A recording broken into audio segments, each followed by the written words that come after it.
Hello and welcome to another edition of Dissertation Weekly. Today in the audience we have Dr. Alan L. Webb. He is the author of best-selling book, How to Do a Qualitative Dissertation, which is available on Amazon for $25, so please pick it up. Also, he has a dissertation consulting business, which you can look at the link below in the description and you'll be able to hire him if you'd like to, or consult with him. Nice to see you, Dr. Webb.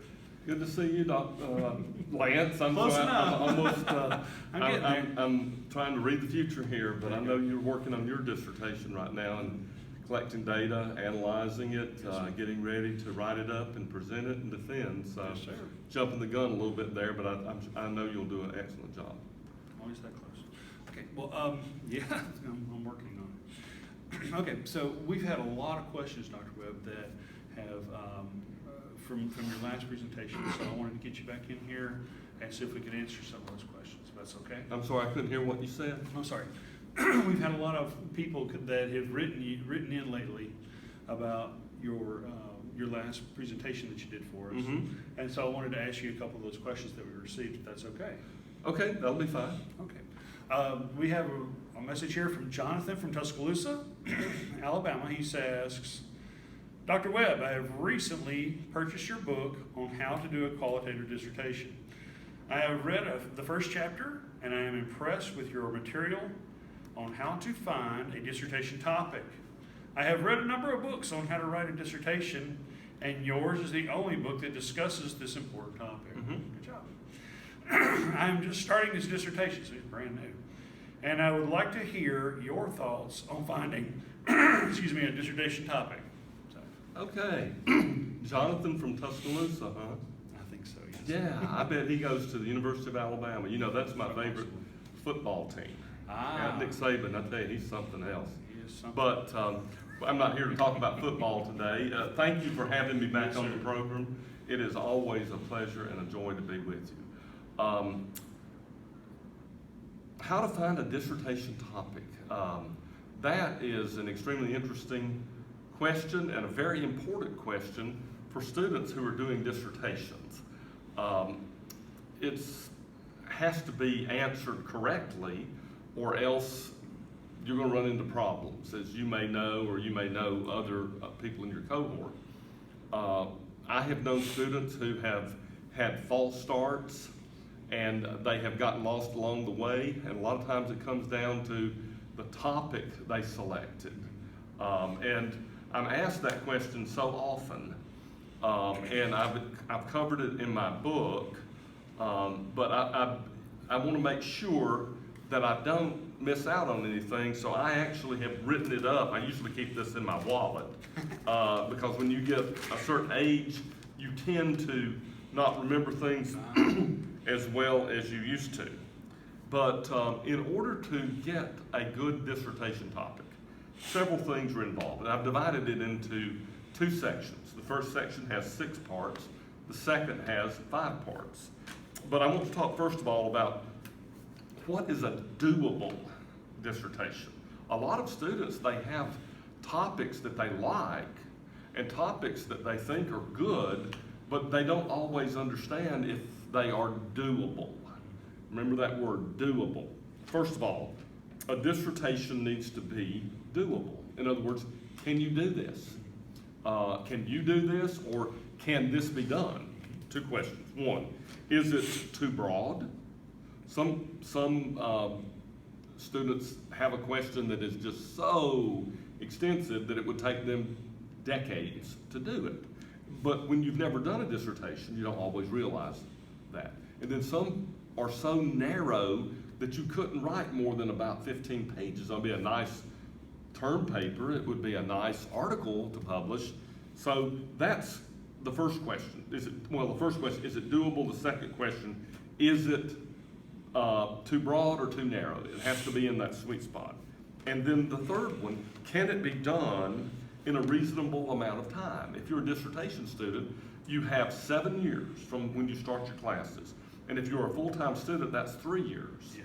But if you're trying to do a dissertation and work, that's probably 4 years. So it means you've got 3 years to do your dissertation. Any type of study that's going to be longitudinal, where you're going to be collecting data for 2 or 3 years, is impossible to do without getting extensions and spending a lot of money in tuition. A fourth question that needs to be asked and answered is, do you have the skills to do it? Not everybody has the skills to do certain dissertations.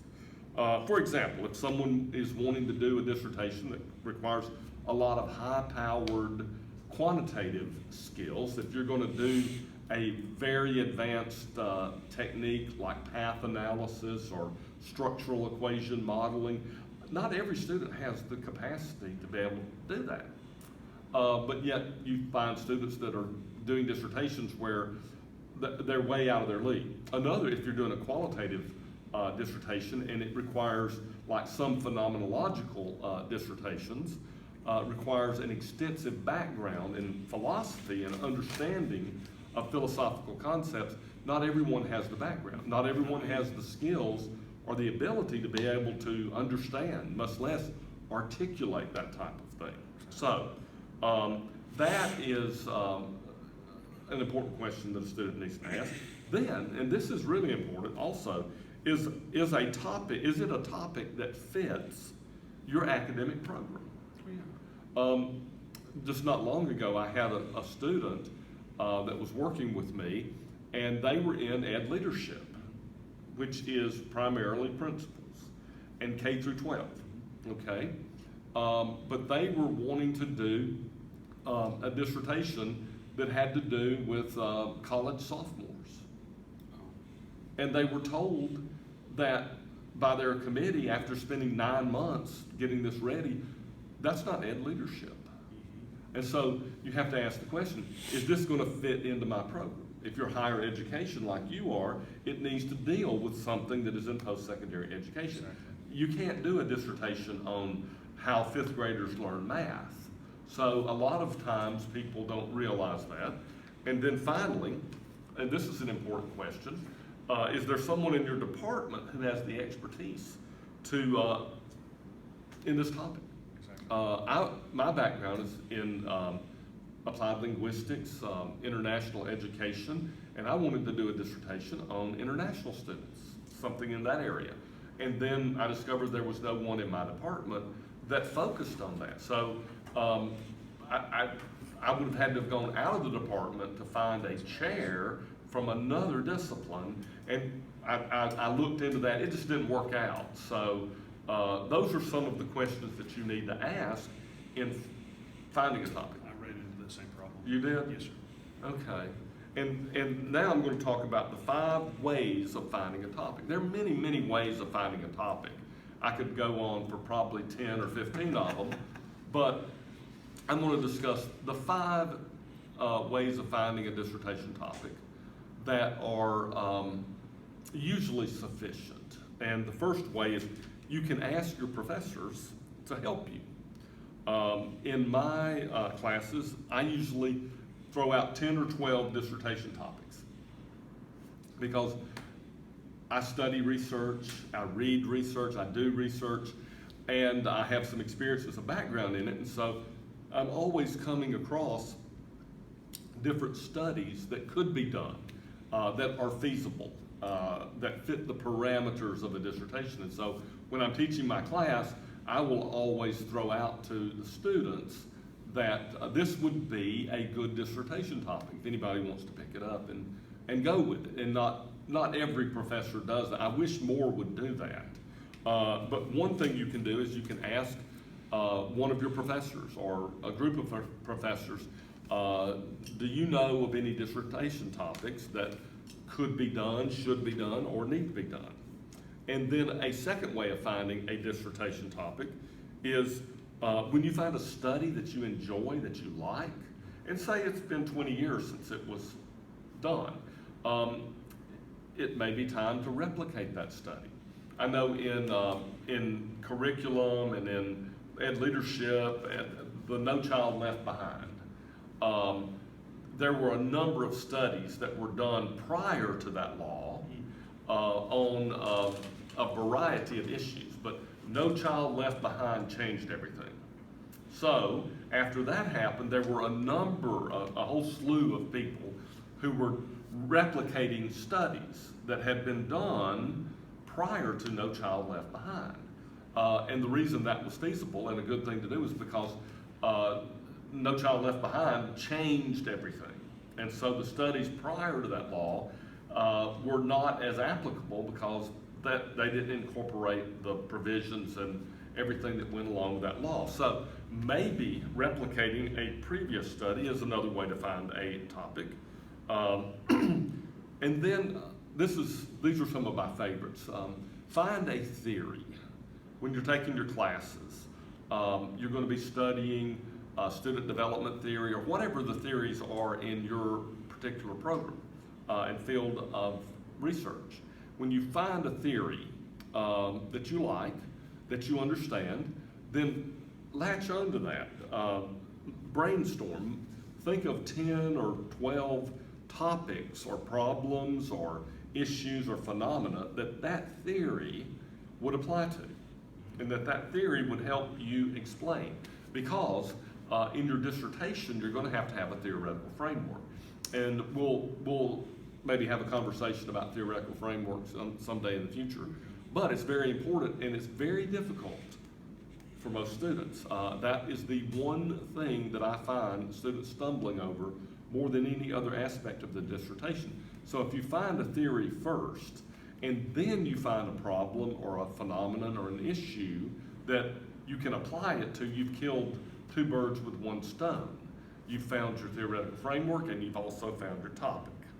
Okay, a fourth way to find a topic is you're looking at a specific issue. And now you're out there trying to find a theoretical framework that will apply to that topic, but you can't find one. So another dissertation is to develop a theory. There's a qualitative methodology known as grounded theory, and you can use that to develop a theory to explain a phenomenon. That's what I did my dissertation on. Yes, I did the influence theory, which was explaining the process by which community college students transfer to four-year institutions. There were no theories. There were some theories that dealt with retention, there were some theories that dealt with student development, but there was no theory that explained the phenomenon of transferring. So that's what I did my dissertation on. Now, for example, there are a lot of dissertations that could be spun off from that. Somebody could replicate my theory. Somebody, and I'm getting ahead of myself, but somebody could develop that theory using a different population, a different participants in the study group. My participants were academic advisors and transfer advisors. Someone could do the same study and focus and use administrators, students, parents, any number of other groups of people. Someone could develop a quantitative study, a survey, and administer that to 200 or 300 people to see if my theory I developed is accurately interpreting and explaining the phenomenon. And then a final way, as you are reading your literature on your topic, if the studies lean disproportionately in a qualitative direction, say you read 100 articles, I'm just using that to make the math easy, there probably won't be 100, but just say you read 100 articles and 85 of them are quantitative and 15 are qualitative. Well, you may want to do a qualitative in order to help balance that out. Or if your literature review tells you that 85% are qualitative, then you might want to think about doing a quantitative. But a lot of times I find my quantitative students will read their literature and they'll discover that the overwhelming majority of articles and research on their topic is quantitative, which answers the what question. And so that's kind of a ready-made topic for them because they can take that same topic, the what question, this independent variable influences this dependent variable. And that's, what is happening. And a good dissertation topic would be, why does it influence that dependent, and how does it influence that independent variable, and what types of influence does it exert on that independent variable? And so those are some of my ideas for Jonathan in Tuscaloosa, Alabama. Roll Tide, by the way. And I appreciate his question. It was very good. Very good. All right, well, remember to go back to Amazon and check out Dr. Webb's book. And if you'd like to, again, if you'd like to consult with him, please click on the link below, okay? If you have any questions, make sure you submit them to us as well, okay? Thank you very much, Dr. Webb. I appreciate your help. Thank you, Lance. It's a joy and a pleasure to always be with you, and I'm thrilled at your success with the Dissertation Weekly program.